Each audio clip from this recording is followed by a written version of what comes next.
Ah là là là là là là. Regarde ton voisin, dis voisine, voisine. Je te vois sortir de ton célibat.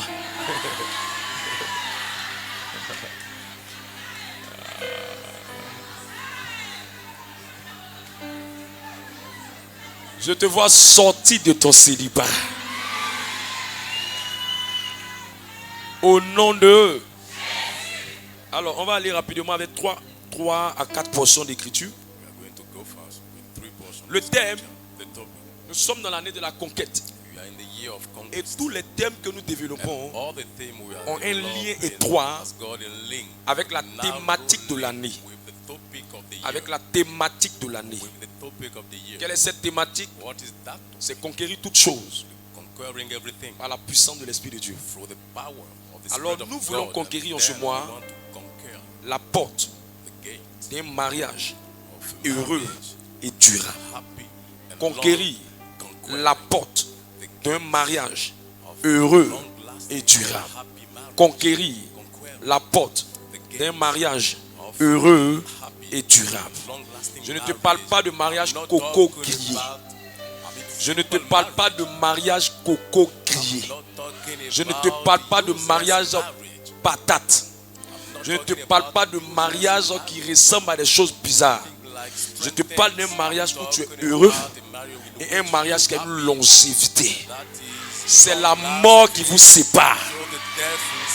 Aucun homme en enfer, aucun diable en enfer ne séparera ce mariage que Dieu est en train d'unir maintenant. In your name of Jesus. C'est un mariage sucré, crémeux, mielleux. C'est doux. Quand tu es dedans, toi-même tu fais ça.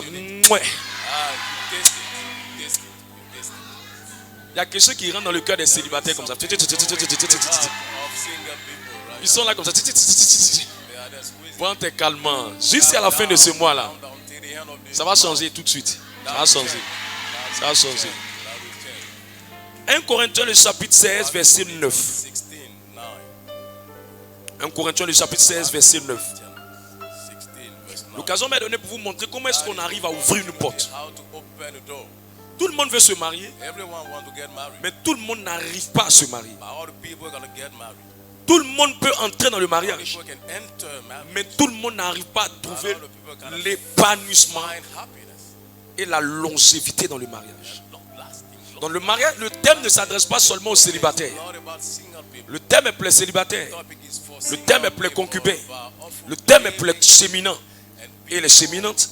Mais le thème est aussi pour les mariés. Et le thème est aussi pour tout type de mariage. Alors je vais aider quelqu'un ce mois-là. Comment on arrive à ouvrir cette porte? 1 Corinthiens 7 verset 9.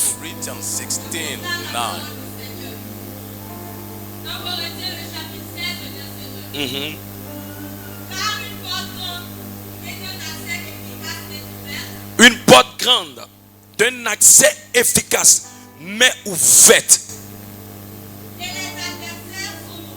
Malgré qu'elle veut s'ouvrir ou malgré qu'elle est en train de s'ouvrir, il y a des adversaires devant.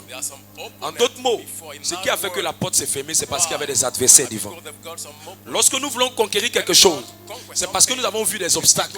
Mais malgré l'obstacle, nous voulons dégager l'obstacle, renverser l'obstacle, annuler l'obstacle et puis prendre possession de ce qui nous appartient.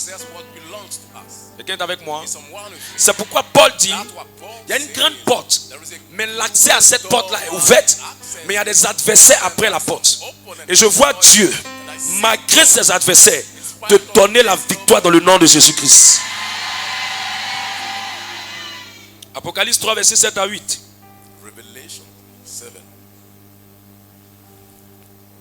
Apocalypse le chapitre 3, verset 7 à 8. Allons-y, let's go. Apocalypse chapitre 3, à partir du verset 7. Écrit à l'ange de l'église de Philadelphie. Voici ce que dit le Saint, le véritable, celui qui a la clé de David, celui qui ouvre et personne ne fermera, celui qui ferme et personne n'ouvrira. Verset 8. Je connais tes œuvres. Je connais tes œuvres. Voici, parce que tu as peu de puissance et que tu as gardé ma parole et que tu n'as pas renié mon nom, j'ai mis devant toi une porte ouverte que personne ne peut fermer.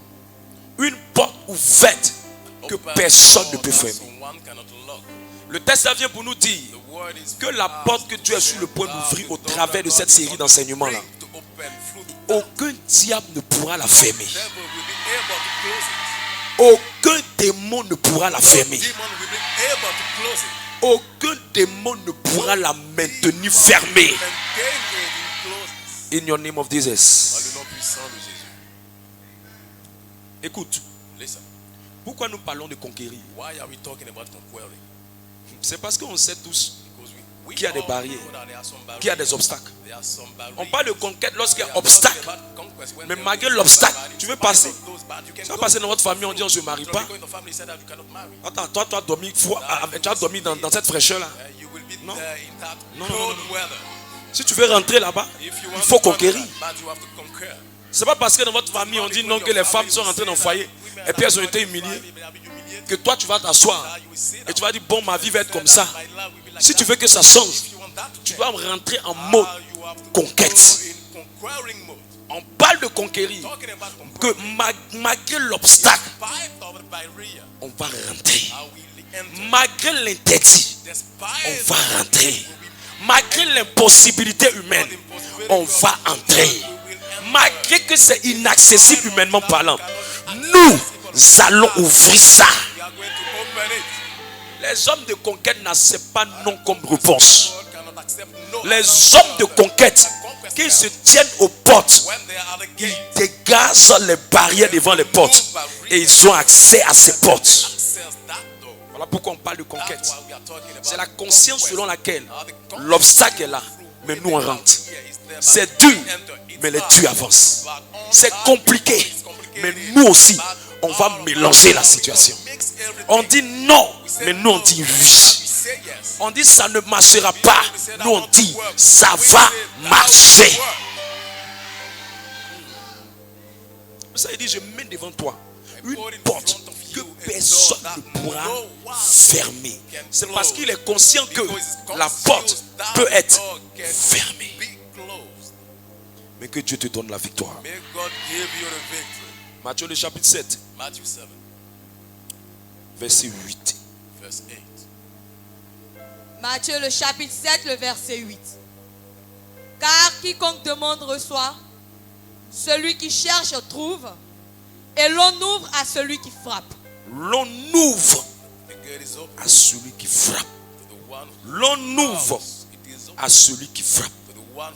Écoute, pendant ces dimanches, pour ton propre bien, il ne faut pas manquer un seul dimanche. Pour ton propre avenir, il ne faut pas manquer un seul dimanche. Il ne faut pas manquer un seul dimanche. Il ne faut pas manquer un seul dimanche. Pas manquer un seul dimanche. Fais la commission à ton voisin. Il faut lui dire. Il ne faut même pas manquer un seul dimanche. Si tu as assis dimanche après dimanche, au moment où tes yeux vont s'ouvrir là, tu as porté l'alliance. Si tu as assis dimanche après dimanche, au moins ils vont bien voir dedans. La robe de mariée est déjà portée. Si tu as assis dimanche après dimanche, au moins tu vas voir clair. Ton foyer est doux. Ton foyer est crémeux. Ton foyer est mielleux. Plusieurs personnes restent longtemps célibataires. Et il y en a d'autres qui échouent dans leur mariage parce qu'ils ne connaissent pas beaucoup de choses concernant les réalités du mariage. Il y a certains qui veulent se marier parce qu'ils brûlent. Il y a certains qui veulent se marier parce qu'ils pensent que dans le mariage, ils vont avoir des rapports sexuels du 1er janvier jusqu'au 31 décembre. Il y a certains qui veulent se marier parce qu'ils sont fatigués du célibat. Il y en a d'autres qui veulent se marier parce que leur âge avance. Il y en a d'autres qui veulent se marier parce qu'ils ont pris. Ils sont en train de voir que leur corps ne tient plus comme ça tenait hier. Il y a d'autres qui veulent se marier à cause de la pression de la famille. Il y a d'autres qui veulent se marier pour fuir le regard et les moqueries des gens, de leur génération ou de leur environnement, ou des amis de leur quartier, ou des gens qui se sont mariés auprès d'eux. Parce que quand sa copine vient, elle dit: mon mari a fait ça, mon mari a fait ceci, mon mari m'a fait cela. Quand son téléphone sonne, elle décroche. Allô bébé. Elle est assise. Elle ne sait pas comment elle va faire. Et quand elle finit, elle dit: excuse-moi, c'est mon mari qui m'a appelé. Elle dit: hé Jésus, on a fait quoi au mariage? Et tellement que c'est une réalité profonde. Il y a des gens même qui ont pu vous faire chanson pour dire: donnez-nous un peu votre amour là. Parce qu'ils se sont rendus compte qu'il y a des gens qui vivent l'amour et il y a des gens dont l'amour les fuit. Mais après cette série, l'amour va te poursuivre dans le nom de Jésus-Christ.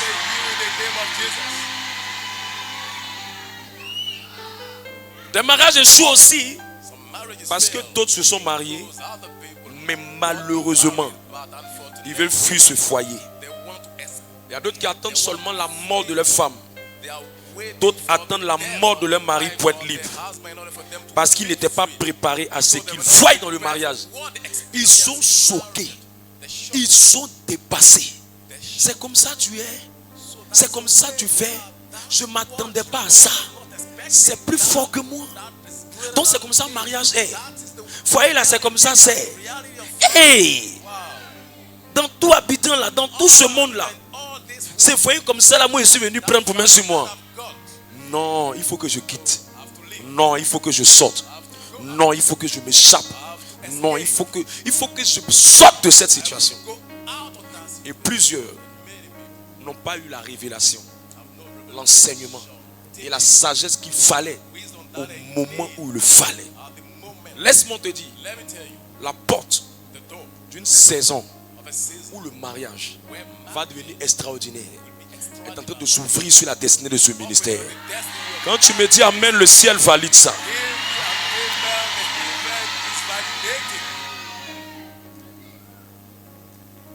Écoute, lorsqu'une porte doit être ouverte, c'est parce qu'au préalable elle a été fermée. Aucune porte qui est ouverte, on nous demande encore qu'on ouvre. C'est pour ça que vous allez voir devant certaines portes frapper avant d'entrer, parce qu'elle est fermée. Le domaine du mariage, plusieurs veulent entrer, mais ils ne rentrent pas, parce qu'il y a une porte qui est fermée, mais ils ne savent pas comment l'ouvrir. Le Saint-Esprit, pendant que je le cherchais pour cette série de messages, l'occasion m'est donnée pour dire merci à tous ceux qui m'aident à me préparer en travaillant pour le ministère. Parce que pour que tu puisses avoir une réalité de révélation comme ça, c'est qu'il faut avoir des gens qui portent la vision avec toi, qui te soutiennent de part et d'autre, en travaillant sur le terrain, pour que tu laisses le Saint-Esprit t'enseigner. La révélation que je vais te donner, cherche, promène-toi. Il n'y a aucune personne qui t'enseignera la profondeur du message que je vais te donner. Je te dis la vérité. Avec beaucoup d'humilité, je rends gloire au Seigneur. Lorsqu'une porte du mariage est fermée, il y a 5 choses que Dieu m'a montrées. La première chose, il faut trouver la bonne clé.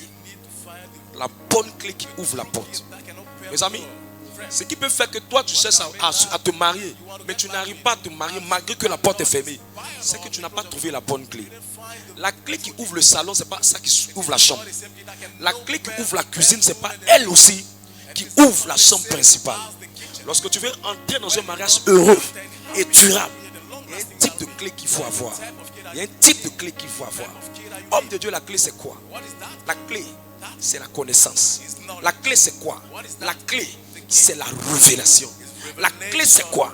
La clé, c'est la méthode de Dieu pour te donner un mariage épanoui et paisible. La Bible dit: mon peuple périt par faute de connaissance. En d'autres mots, beaucoup de mariages périssent parce que les gens n'ont pas la connaissance. Ou s'ils ont la connaissance, ils n'ont pas la compréhension de la connaissance. Parce qu'une chose, c'est d'avoir la connaissance. Mais une autre, c'est d'avoir la compréhension de la connaissance. Parce qu'une connaissance qui n'est pas appliquée, c'est parce qu'elle n'est pas comprise. En ivoirien, pour ceux qui vont m'écouter plus tard, en ivoirien, quand on dit à quelqu'un, tu as compris, il dit, ça veut dire que toutes les fois que tu as parlé là, il a entendu. Mais c'est maintenant qu'il a compris. Et il va te dire, je comprends maintenant. Et quand quelqu'un comprend, c'est qu'il a eu la bonne clé. Souvent vous êtes pressé de rentrer dans une maison et vous avez un trousseau de clés en main.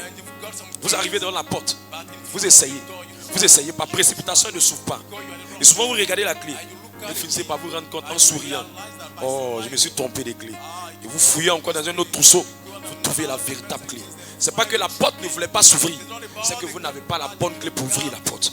Plusieurs veulent se marier, mais devant la porte qui est bloquée, devant la porte du célibat, devant la porte des obstacles, devant la porte des barrières de famille, devant la porte des alliances des autres de famille, devant la porte des barrières de leur village, devant la porte des barrières de la sorcellerie, ils ne trouvent pas la clé qui leur donnera d'ouvrir afin de conquérir le trésor de Dieu qui est à l'intérieur de cette maison qu'on appelle le mariage épanoui ou heureux et qui a une longévité.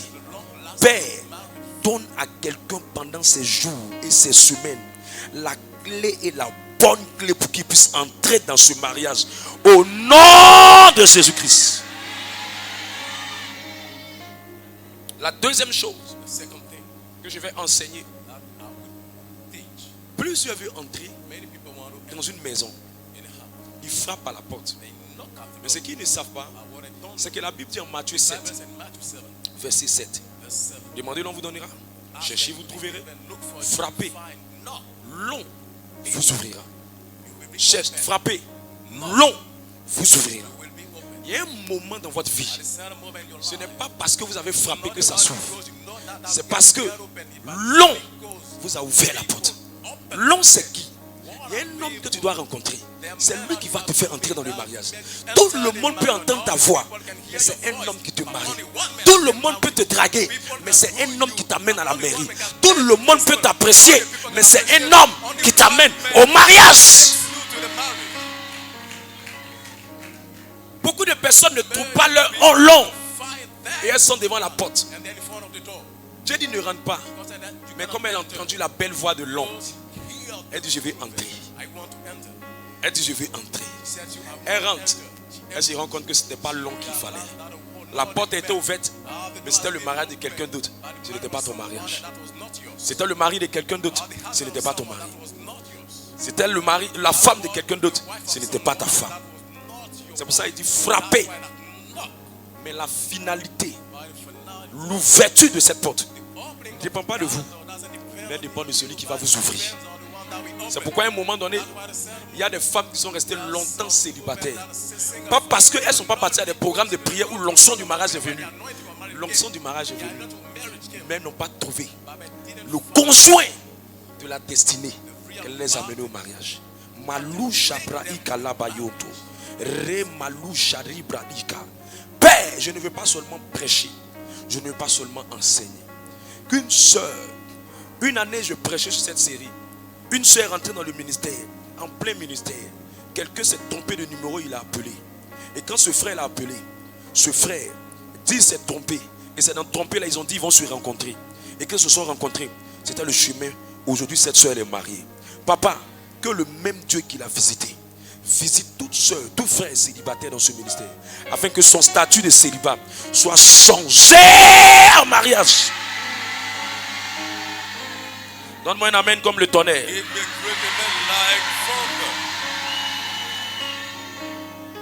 Comment le long vient, comment la personne idéale vient. C'est pour ça le premier principe c'est la bonne clé. Le deuxième principe que j'ai enseigné, c'est la grâce de Dieu.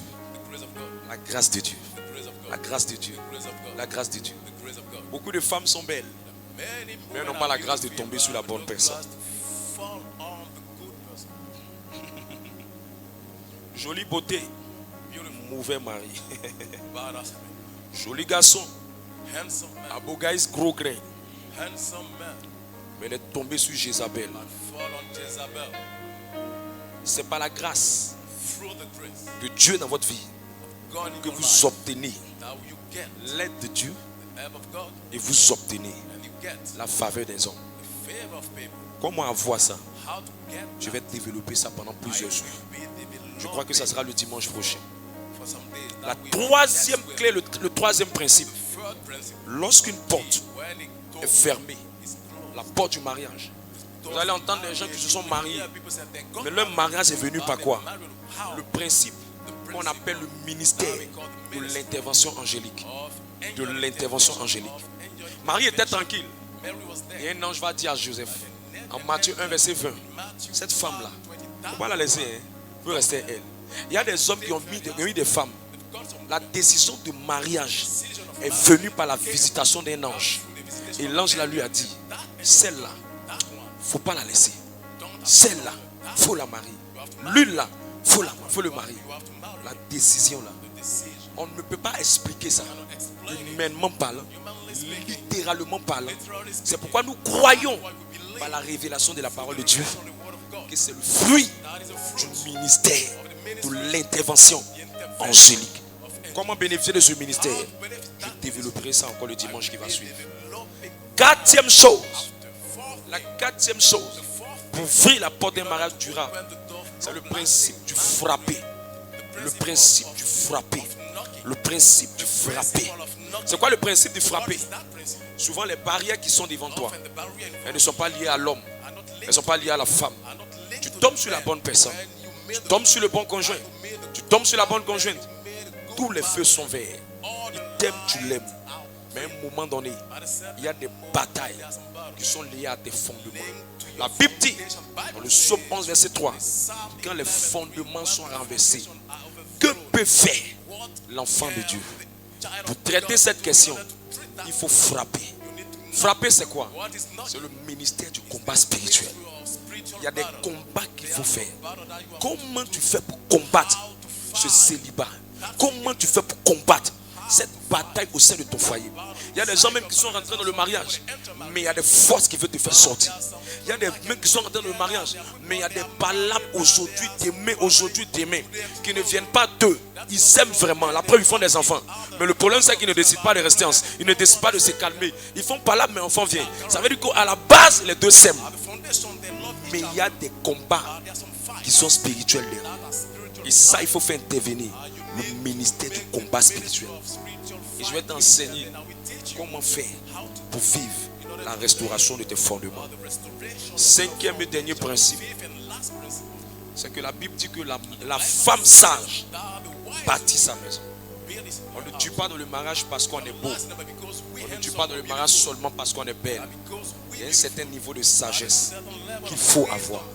Cette sagesse-là, elle va te montrer comment faire pour faire monter l'amour de ton homme, pour qu'il t'aime comme au premier jour. Comment faire pour garder la paix dans ton foyer? Comment faire pour rester ensemble après année, malgré les histoires, malgré les incompréhensions, mais dans cette différence, dans cette sagacité d'incompréhension, vous finissez, vous deux, par rester ensemble, par vous aimer, par durer ensemble, par faire des enfants. Et vos enfants sont épanouis. Et vos enfants font des familles.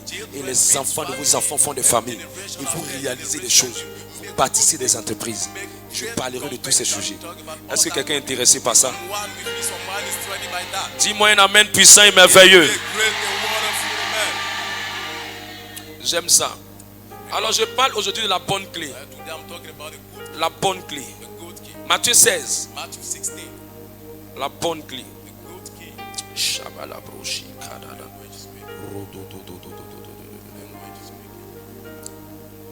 Matthieu 16, 19. Matthieu le chapitre 16, le verset 19. Je te donnerai les clés du royaume. Je te donnerai les clés du royaume. Des cieux. Des cieux. Ce que tu liras sur la terre. Le royaume des cieux est différent du royaume de Dieu. Là, c'est notre enseignement. Au fait, quand on te parle du royaume de Dieu, on parle de l'œuvre de Dieu. Quand on parle du royaume des cieux, on parle de l'organisation, le protocole et la manifestation de Dieu. Je reprends. Quand vous entendez le royaume des cieux, c'est le mot ciel. Donc on te montre au fait comment le royaume est organisé de sorte que Dieu agisse. Mais quand on te parle du royaume de Dieu, on te parle de l'œuvre de Dieu. Est-ce qu'un victorieux m'entend bien? Normalement, si tu manges bien les bons plats, tu dois être potelé spirituellement. Donc c'est pour ça que je prends la peine de t'enseigner certaines choses pour que tu puisses comprendre. Donc le principe que je suis en train de développer, c'est le principe de la bonne clé. Dis à ton voisin la bonne clé. La bonne clé. Vas-y, lis. Qu'est-ce qu'il dit de ça? Il dit: je te donnerai les clés. Parmi les clés, là, il y avait la clé du mariage dedans. Allons-y. Ce que tu liras sur la terre sera lié dans les cieux. Ce que tu liras sur la terre sera lié dans les cieux. Et ce que tu délieras sur la terre sera délié dans les cieux. Sera délié dans les cieux. Et la bonne clé, c'est la révélation de la parole. C'est la compréhension de la parole. C'est la connaissance de la parole. Homme de Dieu, où tu as pris ça? Luc 11, 52.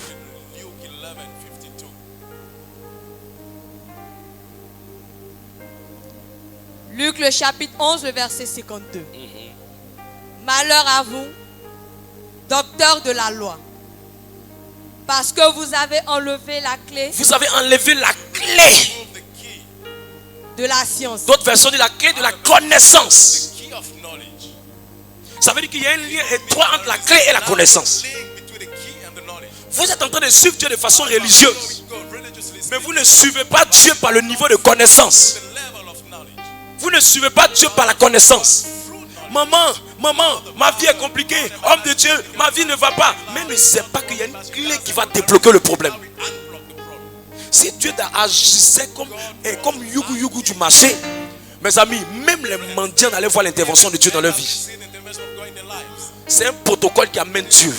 Et ce protocole-là, le facteur déclencheur de ça, c'est la clé. C'est la clé. C'est la clé. Si tu as la clé, il y a des batailles qui vont sauter au devant de toi. Si tu as la clé, la porte va s'ouvrir dès que tu vas mettre cette clé là-dedans. Tu es avec moi? Est-ce que tu es avec moi? Et Dieu me dit de t'enseigner sur cette clé qui va faire que tu vas avoir un bon mariage.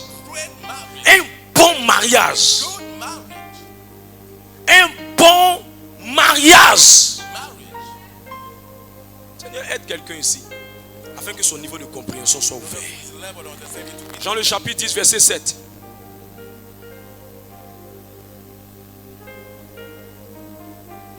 Jean le chapitre 10, le verset 7. Jésus leur dit encore. Jésus leur dit encore. En vérité, je vous le dis. Je vous le dis. Je suis la porte des brebis. Je suis la porte. Jésus s'est défini comme la porte. Jésus s'est défini comme la porte. Voilà pourquoi en Jean 14, verset 6, Jésus dit: je suis le chemin, la vérité et la vie. L'une des premières clés qui ouvre toutes les portes, c'est la clé de Jésus. Si Dieu dit qu'il ouvre quelque chose pour toi, il n'y a aucune personne qui peut fermer ça devant toi. Si Dieu met sa main dans ton foyer, il n'y a rien qui peut briser ça. C'est pourquoi j'aime la Bible. La Bible dit que personne ne sépare ce que Dieu a uni. Il n'a pas dit que personne ne sépare les mariages. Parce qu'il y a des mariages que Dieu n'a pas unis. Mais Dieu n'empêche tout mariage que lui il a uni. C'est lui là. Il dit quand il est la porte, personne ne peut passer, personne ne peut entrer si lui ne lui donne pas accès. Jésus est l'une des plus puissantes clés pour ouvrir les portes du mariage. Mettre Jésus dans ton âme, mettre Jésus dans ton cœur, marcher à la suite de Jésus te donnera un mariage épanoui. Ah, quelqu'un ne comprend pas ce que Sandre dit. Je dis, choisis un mari qui n'a pas la crainte de Dieu. Tu es sur le chemin de la frustration.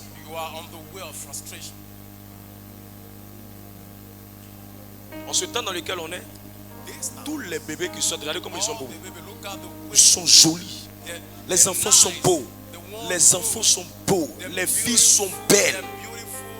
Si tu es un homme qui n'a pas la crainte de Dieu, il ne pourra pas rester fondamentalement et foncièrement comme un homme stable, sérieux et fiable. Et la clé de son cœur, ça doit être Jésus. Si Jésus n'est pas le commencement, si Jésus n'est pas l'alpha, si Jésus n'est pas la vie, si Jésus n'est pas la vérité, si Jésus n'est pas le centre, ce foyer-là, il n'a point d'avenir. Tu auras le mari sans le Dieu du mari. Tu auras le mariage sans Jésus dans le mariage. Tu auras la maison sans la paix dans la maison. Tu auras le lit sans le repos sous le lit. Tu auras des bijoux sans l'honneur des bijoux. Tu auras des vêtements sans l'épanouissement derrière les vêtements. Et ça, c'est Jésus qui donne ça. Aucun homme ne peut te donner ce que Jésus est l'unique personne qui donne. C'est pour ça qu'il s'est défini comme le chemin, la vérité et la vie. Je ne sais pas pourquoi toi tu veux passer autrement alors que le chemin est simple. Le chemin de Jésus. Alors dis à ton voisin, mets Jésus au centre de ta relation. Quelqu'un est avec moi? Je vais pousser. Est-ce que je peux pousser? Voilà ce que Dieu m'a dit. On ne dit pas qu'on a accepté Jésus, on marche avec Jésus dans la bouche. Il dit, plusieurs me diront, Seigneur, Seigneur, n'avons-nous pas? Et il leur dira, je ne vous ai jamais connu. Éloignez-vous de moi. Il y a des gens, c'est quand ça chauffe dans leur relation qu'ils appellent Jésus comme un sapeur-pompier. Quand tu as commencé, Jésus était là. Tu n'as pas considéré Jésus. Quand les gens t'invitaient à la prière, tu disais que non, mon mari dit, mon mari dit, mon mari dit, mon mari dit, mon mari dit. Pendant que les autres étaient en train de dire, mon Dieu dit, mon Dieu dit, mon Dieu dit, mon Dieu dit. Mon Jésus dit, mon Jésus dit, mon Jésus dit. Toi, tu disais, mon mari dit, mon mari dit, mon mari dit. Écoute, tu n'es pas la dernière amoureuse. Tu ne seras pas la dernière amoureuse. Avant toi, l'amour existait. Après toi, l'amour existait. À ta mort, l'amour existait. Quand tu seras même plus là, les gens vont encore se marier. Tu n'as rien à apprendre à Dieu sur affaire de foyer. La seule chose que Dieu te demande, c'est de l'associer à ta vie de couple. C'est de l'associer à ta vie sentimentale. C'est de l'investir dans ta vie sentimentale. C'est de le mettre comme la fondation. C'est de le mettre comme le sous-bassement. C'est de le mettre comme la base. La Bible dit que si l'Éternel ne bâtit, celui qui bâtit, bâtit en vain. Mes amis, on est dans cette affaire-là, ça fait des années. On a vu des choses. On a vu des choses. On a vu des choses. Une dame a marié un monsieur. Les deux se sont construits. Le jour où ils devaient faire le mariage, le curé lui a dit, dis à ton mari de venir faire le baptême, qu'on va le suivre. Elle a dit non, laisse-le. Il dit vivre sa vie chrétienne, que sa vie chrétienne c'est par rapport à lui seul. C'est comment lui ressent qu'il va vivre sa vie chrétienne. Il lui a dit suivons-le. Elle n'a pas écouté. Ils ont fait le mariage. Ils ont fait ce qu'ils pouvaient faire. Ils ont accéléré la procédure. 10 ans après, le gars se met à genoux. Il pleure devant elle. Il dit, je te demande une seule faveur. Si tu acceptes, chaque mois je peux te donner 1 million. C'est un boss. Chaque mois je peux te donner 1 million. Pardon. Il a attrapé ses pieds. Son mari n'a jamais attrapé son pied comme ça. Pardon. Pardon chérie. Est-ce que tu peux m'aider? Est-ce que tu peux m'écouter? Est-ce que tu peux me faire cette faveur? Il dit, il faut parler. Il faut parler. Je vais t'écouter. Parle. Et il lui dit, j'ai trouvé une autre fille. Si tu peux accepter qu'elle soit la deuxième femme. Si tu peux accepter. Si tu peux accepter. Il n'a pas dit l'homme quittera ses femmes. Il n'a pas dit l'homme quittera ses parents pour s'attacher à ses femmes. Le mariage, c'est un homme et une femme. Le mariage, ce n'est pas deux hommes. Le mariage, ce n'est pas deux femmes. Le mariage, ce n'est pas la polygamie. Le mariage, c'est un corps et un autre corps. Moi, je ne te comprends pas. Dieu te donne un seul sexe. Toi, tu veux gérer deux choses. Tu ne comprends pas. Il te donne un seul sexe. Une seule bouche. Et puis toi, je ne comprends pas. C'est quel amour tu veux faire jusqu'à tu veux s'en deux.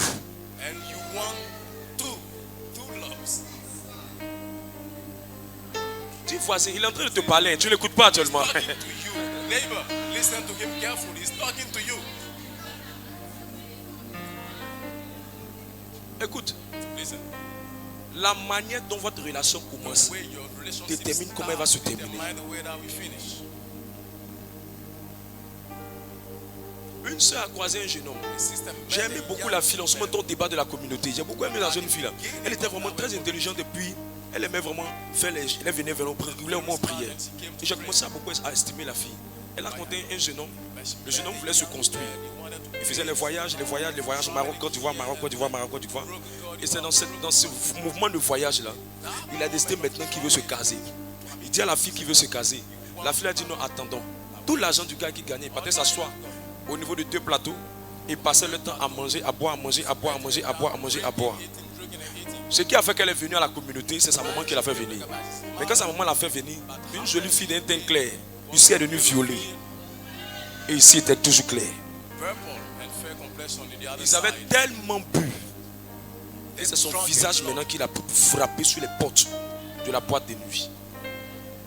Oh, les portes étaient blindées. Ça a heurté le visage de la fille. Pourquoi?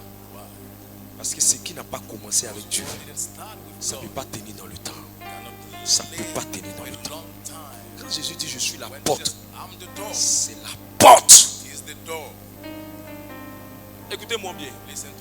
Luc 9, verset 23. Luc le chapitre 9, verset 23.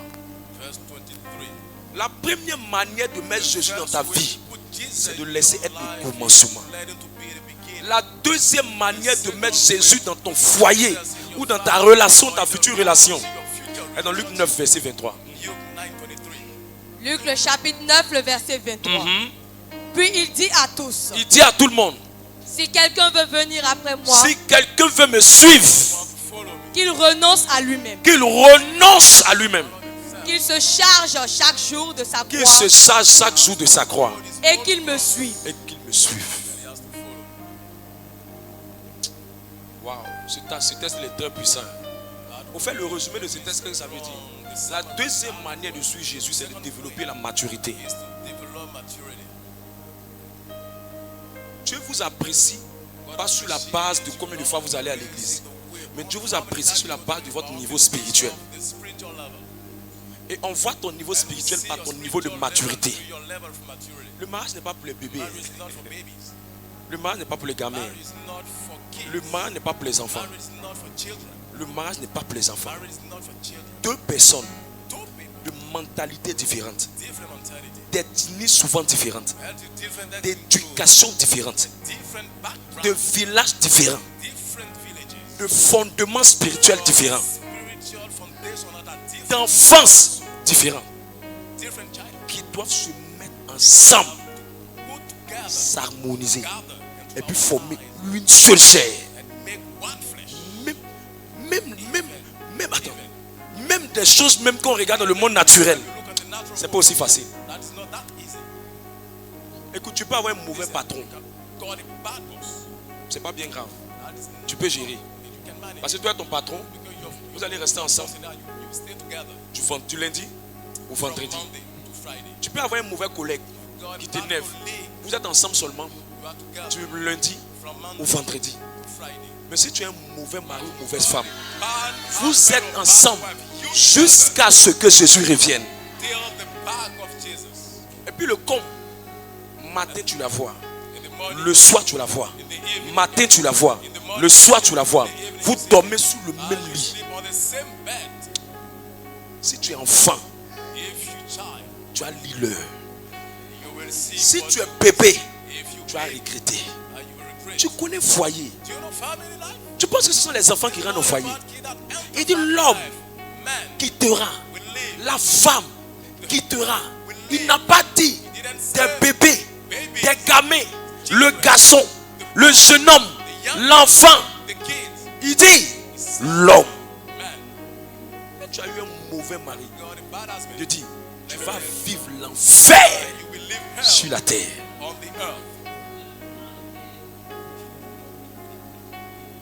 Tes collègues vont partir, à 18h ils vont partir.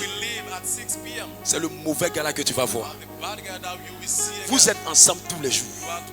Vous êtes ensemble chaque jour. Tu aimes ou tu n'aimes pas, ou tu supportes ou tu ne supportes pas. Vous êtes ensemble. Et le comble, tu me diras peut-être que tu veux te détacher. Écoute, quand la femme a commencé à beaucoup aimer, pour se détacher c'est difficile. Voilà pourquoi beaucoup de femmes ont du mal à quitter intérieurement leurs ex. Physiquement oui, mais émotionnellement, souvent c'est pas évident. Pourquoi? Parce que l'attachement de la femme est très profond. Quand Dieu dit, il faut être mature là. Il sait de quoi il parle. Quand Dieu dit, il faut être prêt là. Il sait de quoi il parle. Ma soeur, reste célibataire jusqu'à ce que tu comprennes ce qu'il a enseigné. Et puis à partir de là, quand tu rentres dans le mariage, c'est doux, c'est mielleux, c'est sucré. Mieux vaut rester seul que de vivre un mauvais mariage. J'ai vu des belles femmes ressembler à des vampires parce qu'elles sont juste entrées dans le mauvais endroit. J'ai vu des Èves qui devaient être appelées des Eva qui ont fini par porter le nom. Hey! Tellement le gourmet gospel est dans son âme, son nom a changé. Le nom même qu'on lui donne, tu sens même qu'elle n'est pas honorée, elle n'est pas estimée, elle n'est pas appréciée. J'ai vu de grands hommes de grandes destinées qui ont réduit leur vie. Vous savez pourquoi les hommes meurent facilement, vite, rapidement? C'est souvent les mauvaises personnes qu'ils ont mis. Montrez-moi un homme qui finit mal, je vais vous montrer un homme qui a mal choisi.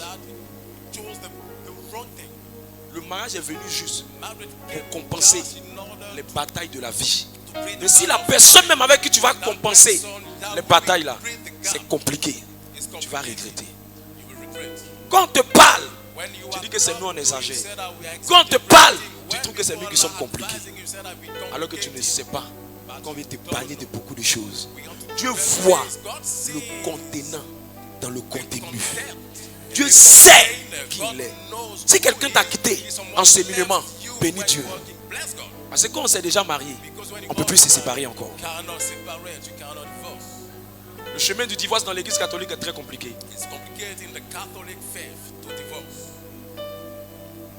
Tu penses qu'on est en train de te dire des choses parce qu'on ne veut pas que tu te maries. Moi-même, je suis pressé que tu te maries. Si tu te maries, je suis content. C'est un épanouissement de te voir marier. Mais écoute-moi, ce n'est pas les bébés qui se marient. Ce n'est pas les fillettes qui se marient. Savoir se maquiller ne veut pas dire se marier. Savoir bien s'habiller ne veut pas forcément dire se marier. Il faut la maturité. Il faut la maturité. Tu dois porter un foyer sur tes épaules. La femme porte le foyer. Et le premier signe que tu es quelqu'un de mature, c'est le fait que tu sois animé de grande humilité. Et quand on voit ton humilité là, tu es mort en toi-même. Mes amis, si vous ne mourrez pas en vous, la bonne clé là, c'est de mourir en vous-même. Si tu ne meurs pas en toi, tu ne pourras pas. Jésus a vu l'église. On a appelé Jésus l'époux. Et l'église a été appelée l'épouse. Comment Jésus a fait son mariage entre lui et l'épouse? La Bible dit, Dieu a tant aimé qu'il a tué son fils. Jésus est mort pour supporter l'église. Frère, quand Adam devait marier Ève, avant que Dieu n'emmène Ève dans sa vie, pour que Ève vienne, Dieu a mis Adam en Genèse 2:21 dans un profond sommeil. Et l'homme là est mort. Et ils ont fait une chirurgie. La première chirurgie pour faire sortir la femme. Homme qui a gros cœur ne peut pas se marier. Femme qui a gros cœur, tu pars dans le foyer. C'est quelqu'un qui meurt en lui qui peut se marier. Parce que c'est deux cultures différentes, deux mentalités différentes, deux manières de voir différentes, deux manières de raisonner différentes. Si tu n'es pas mort tous les jours, c'est moi le chef, c'est moi le chef, c'est moi le chef, c'est moi le chef, c'est l'armée ou bien.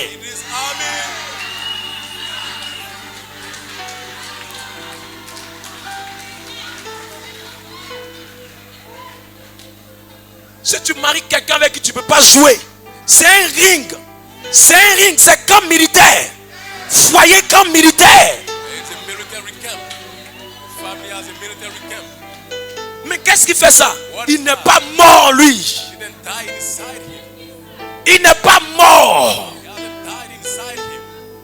Il n'est pas mort.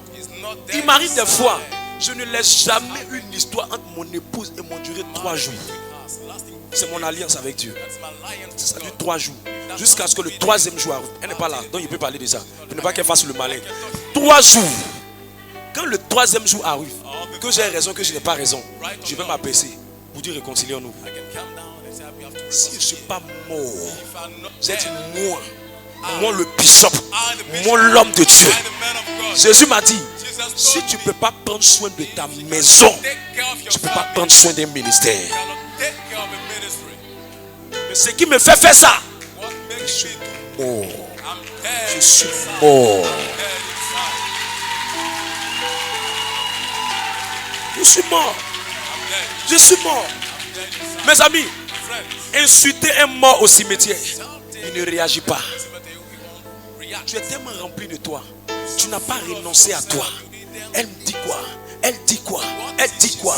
Quand un homme n'est pas mort, il est égoïste. Tout tourne autour de lui. C'est ce qu'il veut seulement qu'on doit faire. C'est ce qu'il arrange seulement qu'on doit faire. C'est ce qui va profiter seulement qu'on doit faire. C'est qui gagne, c'est qui gagne, c'est qui gagne, c'est qui gagne. Moi.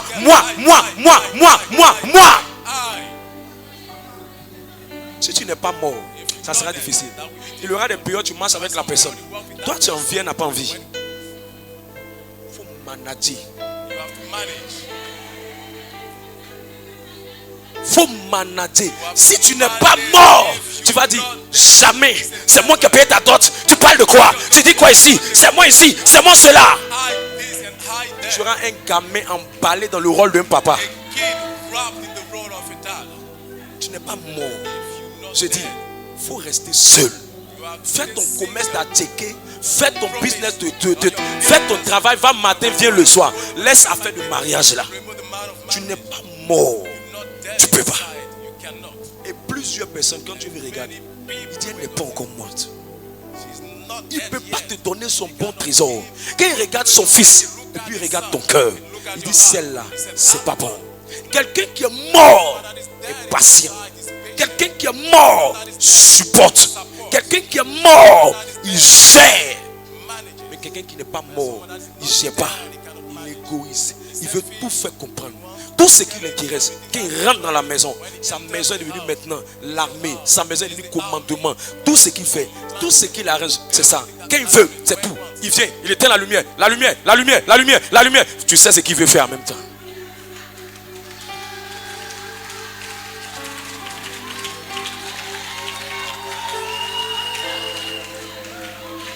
Parce que tu n'es pas mort. Tu n'es pas mort. Ma soeur, si tu n'es pas morte encore, pardon, reste. Ton homme n'aura pas le comportement que tu veux. Il ne fera pas tout comme tu veux. Il faut manager. Il faut être comme maman pour la personne. Il faut se mettre à sa position. Il faut s'oublier et te sacrifier. Si tu n'es pas morte, tu as dit jamais. Je suis fatigué, je suis fatigué, je suis fatigué. J'en ai marre de tout ça. Et tu vas fermer la porte. Dans la colère, tu vas fermer la porte de la maison. Or, quand l'homme, son ego commence à se blesser, et qu'à un moment il ne parle plus, sa tête est dans le foyer, mais son cœur n'y est plus. Tu l'as perdu. Tu vois des femmes qui sont dans un foyer, mais elles n'ont pas le cœur de l'homme du foyer. Ça sert à quoi d'être dans une maison comme si c'était des étudiants qui sont venus cambodger dans une cité universitaire? Toi, tu as ton chemin, lui, il a en ce chemin. Toi, tu es devant, lui, il est derrière. Pas de complicité, pas d'une harmonie, pas d'entente, pas de communion, pas d'échange. Tout est compliqué parce qu'il est dans le foyer avec sa tête, mais son cœur n'y est plus. Parce que ton attitude a blessé son âme, a blessé son ego. Touche tout, mais ne touche pas son ego. Mais pour que tu ne touches pas, il faut mourir. Moi, on ne me parle pas comme ça. Je suis la fille de temps. Mon papa ne m'a pas laissé. Je peux repartir. Chaque femme qui est toujours pressée à prendre ses affaires pour partir, c'est une orgueilleuse. Ma maison, mes parents, ceci, cela. Toujours en train de créer des histoires. La Bible dit mieux vaut habiter à l'angle d'une maison que d'habiter dans la maison d'une querelleuse. Femme qui aime toujours faire palabre. Femme qui veut toujours avoir raison. Femme qui veut toujours qu'on puisse s'asseoir. Tu as gagné quoi avec raison? C'est raison, on mange. Il faut devenir petite. Humilie-toi. Fais-toi petit. Tu vas te rendre grand. Tu vas te distinguer. La Bible dit que Dieu résiste aux orgueilleux, mais il fait grâce aux hommes. Il dit si quelqu'un veut me suivre, il renonce à lui-même. Souvent tu es fatigué. Je te dis fais ma nourriture. Quand tu es humble, tu vas le faire. Ça ne te plaît pas, mais tu vas le faire. Quand tu es humble, souvent la personne vient. Tu es fatigué, tu as fait tout ce que tu dois faire. Tu t'es occupé des enfants, tu ne viens pas dire non, moi je me suis occupé des enfants, j'ai fait ceci, j'ai fait cela, fais ça. Il dit ouvre le corridor, ouvre. Interdit aux enfants de 18 ans, de moins de 18 ans. Mais quand tu n'es pas humble, tu veux explication là. Non, il faut que tu m'expliques d'abord. Là, on n'explique pas les choses.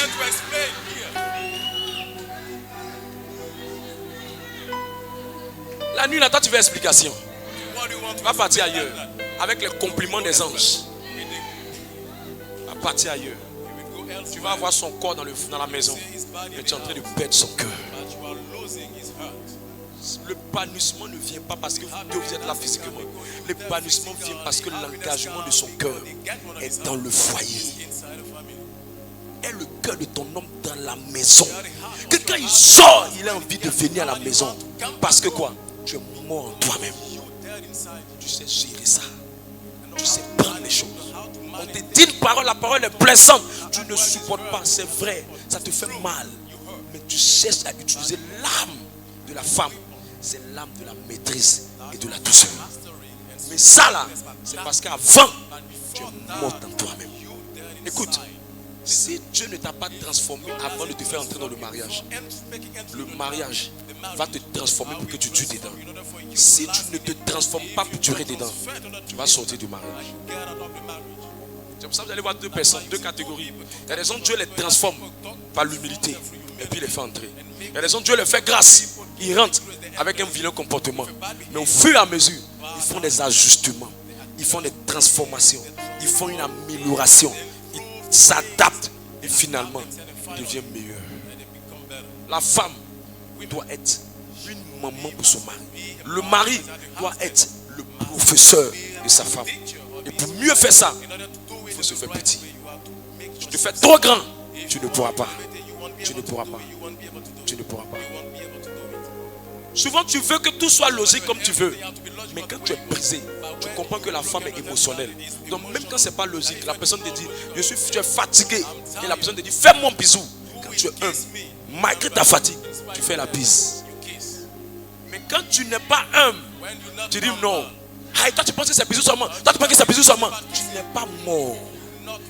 Tu es orgueilleux. L'un des plus grands secrets dans le mariage, ce n'est pas de faire ce que tu veux, c'est de faire ce que l'autre aime. Toi, tu fais ce qu'il aime, lui fait ce que toi tu aimes. Et en faisant conjugaison de faire ce qu'il aime, ce que toi tu aimes, ce qu'il aime, vous devenez heureux. Mais pour arriver à ça, il faut que s'abaisse. 2 gros bras dans la maison, c'est porc et pique. Ça te coûte quoi de faire le premier pas? Ça te coûte quoi de faire le premier pas? Ça te coûte quoi d'envoyer le premier message? Ça te coûte quoi de faire ça? Cheminement même tu ne peux pas gérer. C'est toi qui fais d'affaires planétaires. Tu me fais rire, comédie même.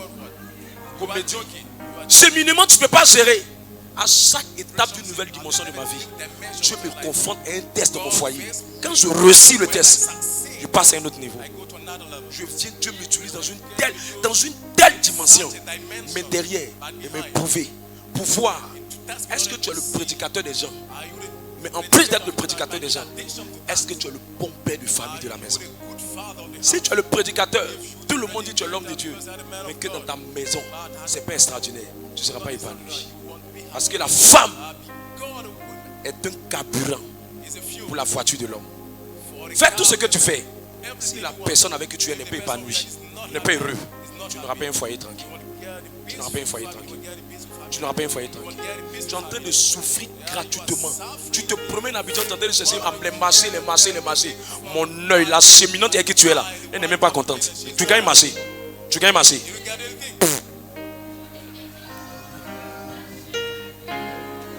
es en train de te fatiguer. Mes amis, quand mon épouse est contente, quand elle est joyeuse, quand son âme est tranquille, quand je viens, je fais rire malou, sali, bradou, sabé. Hey! 1 Pierre 3, 7. Quelqu'un me regarde comme faux pied. Il va voir ce qu'ils sont en train de dire si c'est faux. Chez Minémo, tu ne veux même pas gérer. C'est toi qui vas avoir beaucoup d'argent. Il y a des hommes de la communauté, mais ils me font rire quoi. Il y a plein parmi vous, êtes des plaisantins. 1 Pierre chapitre 3, le verset 7. Marie, montrez à votre tour de la sagesse dans vos rapports avec vos femmes, comme avec un sexe plus faible. Honorez-les. Honorez-les. Comme devant aussi hériter avec vous de la grâce de la vie. Qu'il en soit ainsi. Afin que rien ne vienne faire obstacle à vos prières. Ça veut dire que si ta femme n'est pas contente là, faut prier en chinois, faut prier en pété, faut prier en atier, faut prier en lopi, faut prier en malinqué. Je dis, c'est bloqué. La réponse à ta prière là, c'est dans les blessures que la personne a là. Il faut enlever ça dans son cœur. Tu vois comment la porte va s'ouvrir. La porte va s'ouvrir. Je suis en train de me chercher, laisse-moi tranquille, la ville il faut se battre, Tu es Batman ou bien? Are you Batman? La fille là n'est pas contente, tu t'envoles, tu vas où? Where are you going? Tu vas où même? Where are you going? Où ta main va venir, mais tu n'as même pas avoir même 200 000 comme marché, rien. Tu es en train de te fatiguer, tu cherches quoi même? Tu cherches quoi? Viens manager. Et puis il va avoir la paix. Et puis il va avoir l'entente. Elle sera contente. Tu la blagues avec un petit bisou. Elle est joyeuse. Et puis tu lui dis, il faut me bénir. Elle dit, vas-y mon mari. Vas-y mon cheminot. Vas-y mon conjoint. Et puis tu vas. Tu vas venir me dire. Tu vas venir me dire. Tu vas venir me dire. Ça va comme ça.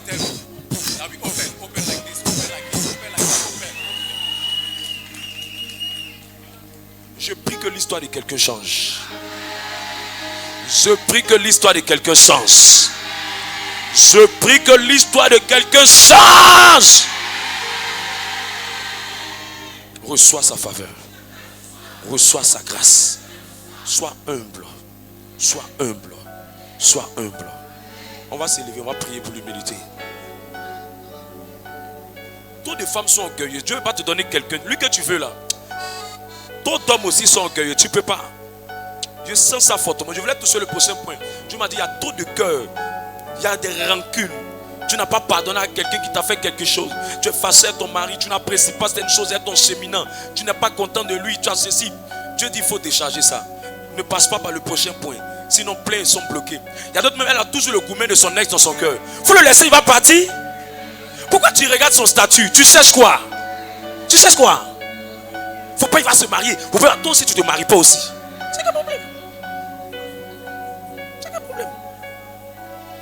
L'adage qui dit après l'amour là, c'est pas la guerre. Il n'est plus, laisse-le. Écoute, chaque enfant de Dieu que tu gardes dans ton cœur, c'est un enfant de Dieu. De la même manière que tu l'as gardé dans ton cœur, c'est comme ça que Dieu aussi va bloquer ta vie. Dieu est mort à la croix pour lui aussi. Écoute, Dieu est mort à la croix pour tout le monde. Pour les chrétiens, pour les païens, pour les bons, pour les méchants. Il t'a fait du mal. Laisse Dieu s'occuper de tes problèmes.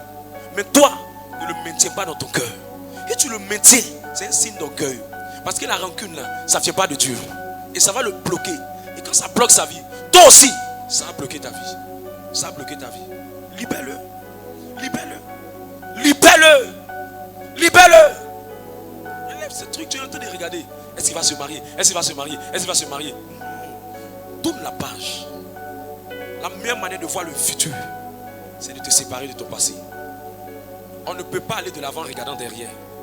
Regarde comme ça, on ne peut pas aller devant. Pour aller devant, il faut regarder devant. Laisse ton passé va te laisser. Laisse tout ce qui est de ton passé va te laisser. Dieu est trop bon pour toi. Ce qui arrive est mieux que ce que tu as perdu. Ce qui arrive est plus grand que ce qui t'a quitté. Ce qui arrive est plus merveilleux que ce qui t'a quitté. Je ne sais pas comment ça fonctionne, mais le remplaçant est toujours meilleur que ce qui était là avant. Le remplaçant est toujours meilleur que ce qui était là avant. Celui qui arrive est meilleur que ce qui était parti. Laisse Dieu faire son remplacement basket. Laisse Dieu faire son remplacement. Celui qui vient, c'est l'un des buteurs de ta destinée. C'est l'un des buteurs de ta destinée. C'est une bonne personne qui va épanouir ta vie. Arrête de dire dans ton cœur, les hommes sont méchants, les femmes sont méchantes. Ne dis pas ces choses. Honore-les, considère-les. Dis-toi, il a été une école pour toi, il t'a formé. Elle était une école pour toi, elle t'a formé. Mais ne deviens pas haineux, ne deviens pas haïssante. Ne fais pas ça. C'est un mauvais signe. C'est un mauvais signe. L'occasion m'est donnée pour dire à quelqu'un, une fille que tu veux aller loin avec elle, décide de l'honorer. Si tu l'honores, en essayant de prendre le chemin du mariage, tu vas ouvrir toi-même ta propre destinée. Tu vas ouvrir ta propre destinée. Dieu et moi à la croix pour la fille là. C'est enfant de quelqu'un. Il a fait 9 mois. Attends. Sa maman l'a mis au monde. 1 mois, 2 mois, 3 mois, 4 mois, jusqu'à 9 mois. Sa maman a poussé. Et toi tu la prends, tu la mets dans ta maison. Puis tu ne la maries pas. Tu es malhonnête. Tu es malhonnête. Je te dis la vérité, tu es malhonnête. Tu es malhonnête. On peut faire ça à ta propre fille. Tu as accepté qu'on fasse ça à ta soeur. Pourquoi c'est enfant de quelqu'un tu fais? Tu n'as pas les moyens. Quand on n'a pas les moyens, on dort la nuit. Mais tu te lèves sur elle, pourquoi?